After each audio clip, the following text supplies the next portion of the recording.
Assalamualaikum warahmatullahi wabarakatuh. Perkenalkan, nama saya Rizka Putriningsih, Prodi Teknik Budidaya Perikanan NIT 19.3.03.055. Baik, di sini saya akan menjelaskan budidaya ikan kakap putih yang biasa disebut Later salsarifer. Morfologi.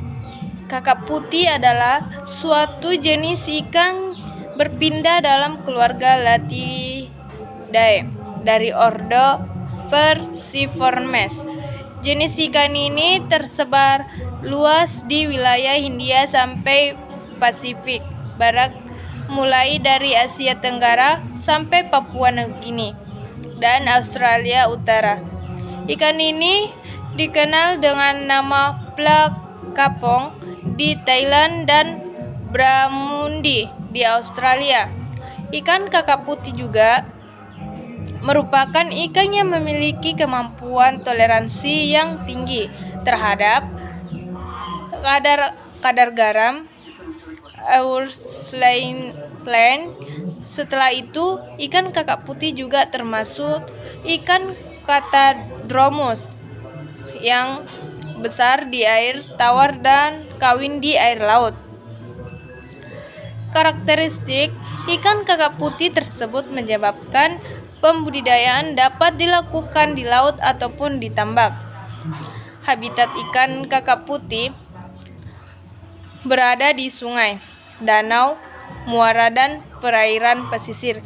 Ikan kakap putih di dalam memakan krustase dan ikan-ikan kecil. Pemijahan ikan kakap putih terjadi di muara sungai, di hilir muara atau sekitar tanjung pesisir. Ikan kakap putih bertelur setelah bulan purnama dan bulan baru. Kegiatan pemijahan tergantung dengan musim dan pasang surut air laut yang membantu. Baik, asal-usul dan kehidupan. Ikan kakap putih Later salsarifer merupakan salah satu komoditas budidaya laut unggulan di Indonesia karena memiliki pertumbuhan yang relatif cepat. Kelangsungan hidup dapat mencapai 86% dan mudah menyesuaikan diri dengan lingkungan budidaya.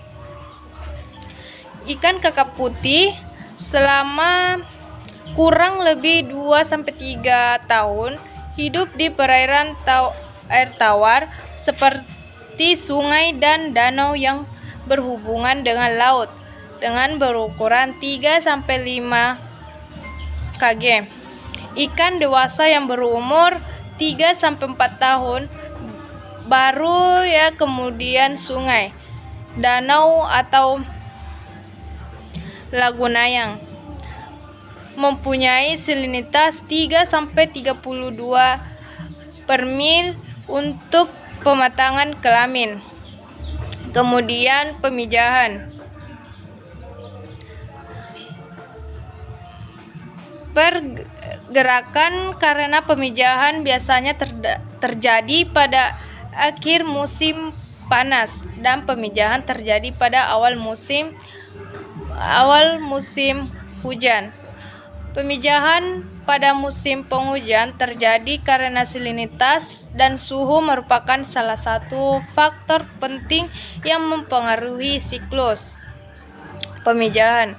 Bila musim hujan terlambat, kemungkinan musim pemijahan juga terlambat. Biasanya ikan kakap putih memijah pada permulaan bulan gelap atau bulan penuh mulai pukul 6 sore sampai dengan malam, bersamaan dengan datangnya air pasang. Penelitian mengenai aspek produksi kakap putih Lacarifer Black di perairan terusan dalam kawasan Taman Nasional 9 pesisir Kabupaten Banyuasin telah dilakukan pada bulan Maret sampai Juni 2012. Penelitian ini bertujuan untuk menganalisis aspek produksi ikan kakap putih yang meliputi hubungan berat rasio kelamin. Baik, selanjutnya adalah pakan. Jenis pakan yang diberikan dalam pemeliharaan ikan kakap putih biasanya berupa ikan ruca atau ikan segar dan pelet komersial atau kombinasi dari kedua jenis pakan tersebut. Dosis pemberian pakan untuk ikan kakap putih yang berbobot kurang dari 100 gram berkisar 5-10% dari total berat badan dan 3-5% dari total berat badan untuk ikan kakap putih yang berbobot lebih besar dari 100 gram. Pada tahap awal pemeliharaan, frekuensi pemberian pakan minimal 4-5 kali sehari atau sampai ikan kenyang. Frekuensi pemberian pakan dapat dikurangi seiring dengan pertumbuhan ikan. Baik, selanjutnya adalah kualitas air. Salinitas berada pada kisaran 30-33% yang masih dapat ditolerir oleh kakap putih. Menurut Hardianti et al. 2016, pH atau derajat keasaman yang baik untuk diproduksi adalah pH air laut rentang 7-9, suhu berperairan berada pada kisaran 28,6 sampai 29,2 derajat Celcius. Salinitas 31,3%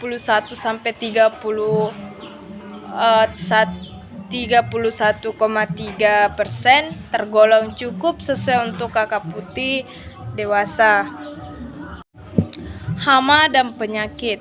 Ikan kakap putih menunjukkan beberapa gejala terserang penyakit seperti luka pada mulut dan ekor, warna tubuh menghitam, dan ikan kehilangan nafsu makan. Hasil identifikasi patogen pada sampai menunjukkan ikan tidak terinfeksi parasit dan virus, mulai analisis iridovirus dan viral norovirus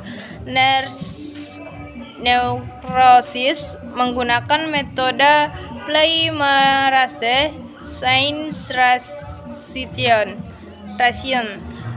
atau PCR.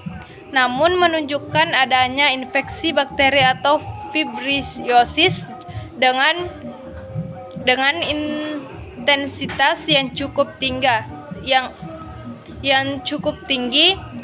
Infeksi fibriosis pada ikan kakap putih dapat menyebabkan kondisi seperti yang diamati di lapangan dan umumnya muncul di stadia benih. Rentannya ikan terhadap infeksi fibriosis juga dapat disebabkan oleh kondisi stres akibat degradasi kualitas lingkungannya, sehingga tingkat imunitas ikan yang dibudidayakan menjadi menurun. Sinergitas antara pelaku usaha dengan pihak terkait untuk melakukan monitoring dan analisis kualitas air secara rutin untuk meminimalisir degradasi kualitas lingkungan yang menyebabkan kondisi stres pada ikan sehingga menjadi lebih rentan terserang penyakit. Baik, itulah tadi hasil presentasi saya untuk tugas teknik pembesaran ikan. Apabila ada kata-kata yang salah, mohon dimaafkan. Sekian dan terima kasih. Wassalamualaikum warahmatullahi wabarakatuh.